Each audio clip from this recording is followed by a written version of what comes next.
All right, let's get right into it. We're going to pull back the curtain on something huge, something that affects every single one of us, but most people don't really understand it. We're talking about the global financial power structure. Basically, we're going to figure out who really pulls the strings when it comes to your money. Yeah, that's the big question, right? Who really controls all the money in the world? You might think it's governments, or maybe you've heard theories about some secret group of bankers, or is it something completely different? Let's dig in and find out. For most of us, the first thing that comes to mind is the government.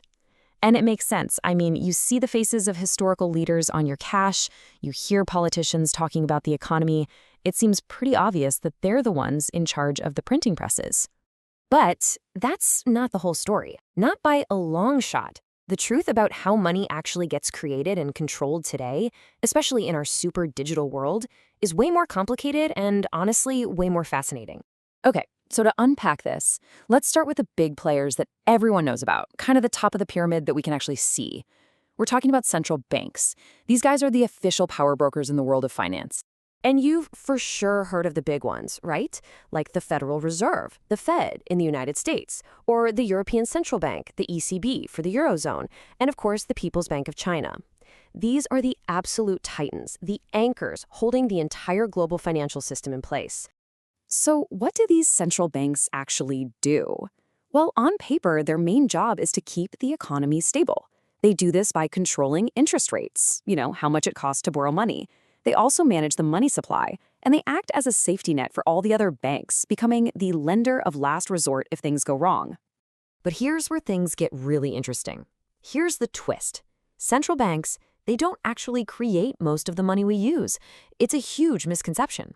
Think of them more like referees in a game.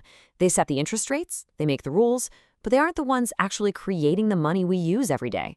That role, well, it belongs to someone else. So if it's not the central banks, then who is it? The answer might surprise you. The real engine of money creation isn't some giant government printing press. Nope, it's happening at the commercial banks, the very same ones you and I use for our checking and savings accounts. And it all comes down to a system called fractional reserve banking. Now, it sounds complicated, but the basic idea is pretty wild. It's the system that lets commercial banks literally create brand new digital money out of thin air whenever they give someone a loan. And look how simple it is. Step 1, you go to a bank and get approved for a loan.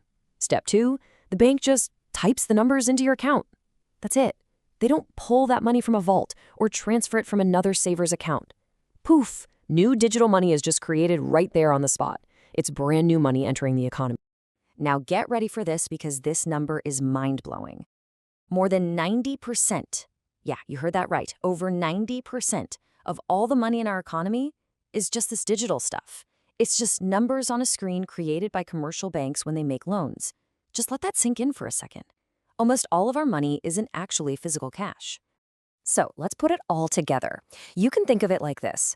Central banks are kind of like the architects. They draw up the blueprints for the financial system and control the overall climate with interest rates. But the commercial banks, they're the construction crew, actually out there building the structure, creating almost all the money by giving out loans to you and me. Okay, but this whole system doesn't just exist inside one country's borders, right? It's all connected. Every national financial system is just one part of a huge, tangled global web. And hovering above this web, you've got these massive global players. I'm talking about the International Monetary Fund, the IMF, and the World Bank. These organizations hand out huge loans to entire countries. But there's a catch. These loans usually come with strings attached, conditions that can totally reshape a nation's economy. And what's at the very center of this global web? One currency to rule them all, the US dollar. It's the world's reserve currency. What does that mean? It means almost everything traded internationally, we're talking oil, coffee, you name it, is bought and sold in dollars. So every central bank in the world needs to keep a big stash of them, which gives the US a really special, powerful place in the whole system. So if all this money is digital, how does it zap around the planet? Well, that's where a system called SWIFT comes in. Think of it as the communication highway, or maybe the text messaging service for global finance. SWIFT doesn't actually send the money. It sends the messages between thousands of banks, securely telling them, hey, send this much money from here to there. It's the invisible plumbing that makes global trade even possible. All right, we've talked about central banks, commercial banks, these big global institutions. So now it's time to answer the big question we started with. Let's put all the pieces together. Who is really in control? And the answer is it's not one single person or group. There's no puppet master pulling all the strings. The reality is that control is spread out across this incredibly powerful interconnected network. You've got the central banks setting the rules, the commercial banks creating the money, governments passing the laws, and these global institutions shaping how everyone plays the game. And that's the real takeaway here. Why does any of this matter? Because it shows us that money isn't just money. It's not just coins and paper. It's influence. It's a system of control that shapes economies, guides government policies, and at the end of the day, affects all of us. So that leaves us with one last question to think about. Every time you swipe your card, take out a loan, or get paid, you're playing a part in this gigantic global system. So if money truly is influence, then who or what is influencing you?